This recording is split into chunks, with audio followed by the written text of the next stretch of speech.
The Thaumaturge. Bro, what the f?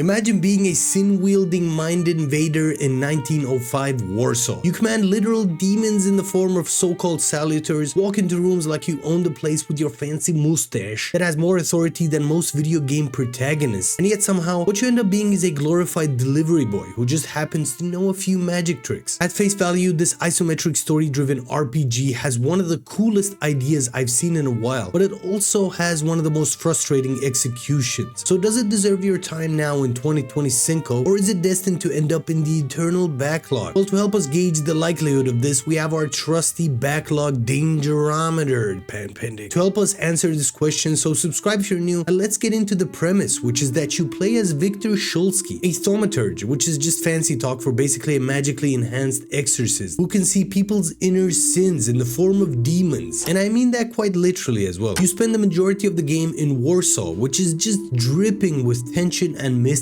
as you've got Russian occupation, religious rifts, political unrest, and a supernatural layer that ties it all together. On paper, it sounds incredible, and early on the vibes are on point. You want to believe that this is about to become something special, and let's be clear on this, because some parts of this game are in fact awesome. The world is cool in that unique, dark, and full of potential kind of way. The salutors, which are these demonic avatars of sin and trauma, are just awesome. You use them both in combat and outside of combat in social interactions, and it never stops being a fun concept altogether. Once the turn-based combat opens up, it's okay fun. You start comboing status effects, setting up interrupts, and throwing salutors around like Pokemons. And while it sounds cool, it's not really super deep in the carne of all of it, but it's stylish and satisfying enough to hold interest in the long run. And thematically, the game wants to dig into some rich stuff, like whether you're actually helping people or just rearranging their guilt to fit your own idea of good. The characters you meet along the way live in this somewhat gray area as well, where whether someone is actually good or bad is based on who you're asking, and I thought that to be a very cool detail overall. But here's the big issue I came across while playing Le Thaumaturge. As the incredible setup, the atmospheric world, and awesome looking salutors, well, they never really go anywhere. The story takes forever to actually get interesting, and some might even argue it never really does. NPCs look interesting at first, but most of them have about as much depth as knee-high water, if I'm being honest. You'll forget them 5 minutes after they're gone. Apart from maybe Russia's greatest love machine himself. And by that I mean Rasputin, by the way, and not that other dude who wrestles bears for fun. I mean, what the hell is that? The combat, while fun when it shows up, is very rock, paper, scissors like as well. You're not thinking 3 moves ahead, you're just mostly matching weaknesses and stacking debuffs. But the biggest stumbling block is the actual pacing of the story. There are entire sections where you're just running back and forth like a delivery boy on a chill Sunday jog. Like you're supposed to be this feared yet respected mystic wielding dark powers, but most of the time your boots are just soaked in mud from just running around, wondering how sweaty it gets under that trench coat of yours. And by the time you get to any kind of conclusion, your PC might just end up bricking itself, and you have to repeat the whole section again. Like, no joke, this game bricked my PC more times than I'm actually comfortable admitting, and that's just not acceptable now in 2025, especially for a tight, mostly linear RPG like this one. So having finished the Thaumaturge, I kept waiting for it to click at some point, but it never really quite did. It has all the right tools, just no spark to bring everything together in the end. Where does this game stand on the omnipresent backlog dangerometer? Well, I'm gonna give this a 70% chance that it ends up in your backlog. Not because it's awful, because it's not, but because it never actually gives you a strong reason to keep going. For most players, that is, especially the busy ones. Cool potential just isn't gonna cut it these days, broski. And that pretty much wraps it up for this video. I hope you guys enjoyed it. If you did, man, let me know in the comments down below what your thoughts are on Thaumaturge, and if